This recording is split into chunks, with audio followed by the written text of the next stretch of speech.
Just doing a sample for you today. So I am going to do a sample that is 12 chains long, and I'm going to go up 12 rows. That will accommodate me showing you how to do one letter. I just finished this beauty yesterday. It is for a single bed. It was 58 chains wide, and I used 10 skeins in total. That gave me a size of about, 58 wide by 76 tall, I believe it was, but it does depend on your tension. I'm just using scrap yarn for this.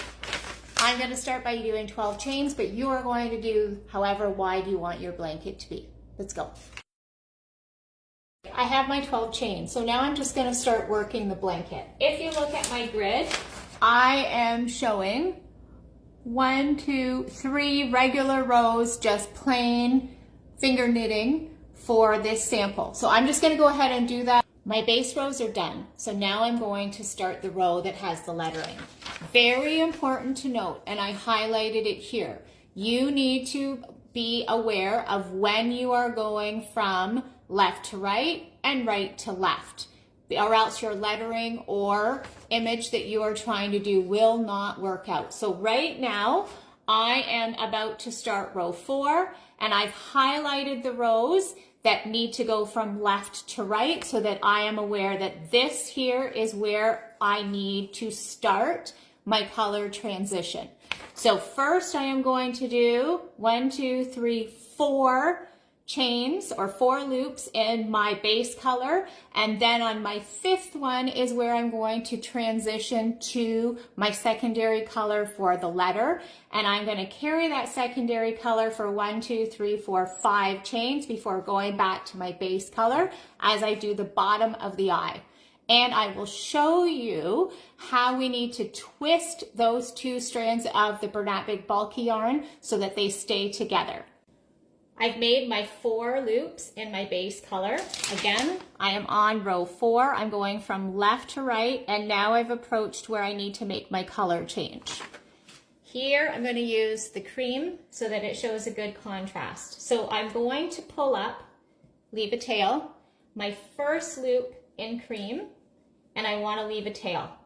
Here is what you need to do. You need to keep weaving the base color in behind as you go along, because you need that base color to end up at the right side so you can continue, but also so it keeps those loops together. So I've pulled up my loop of my cream, and I put my base color in behind that cream loop. And now I'm going to pull up another cream loop. Now I'm going to twist that base color over top. I'll show you again. Here's my cream and here's my base. I'm going to twist, do 1 twist right there.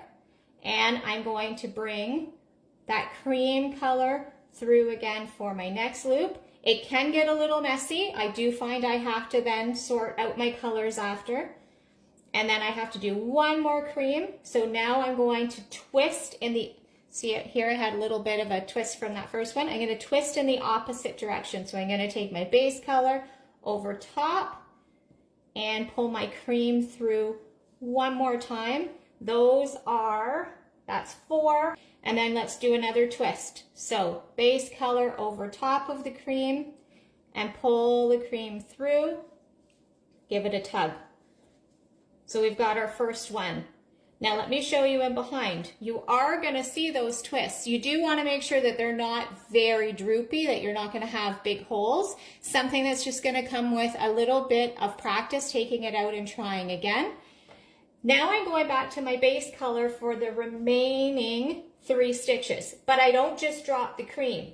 I need to do another twist so that there is not a big gap between the colors. So you're just going to do the same thing, except this time you're going to bring up the base color. So I'm going to twist, oops, I think I want to go in this direction, and I'm going to bring up my base color.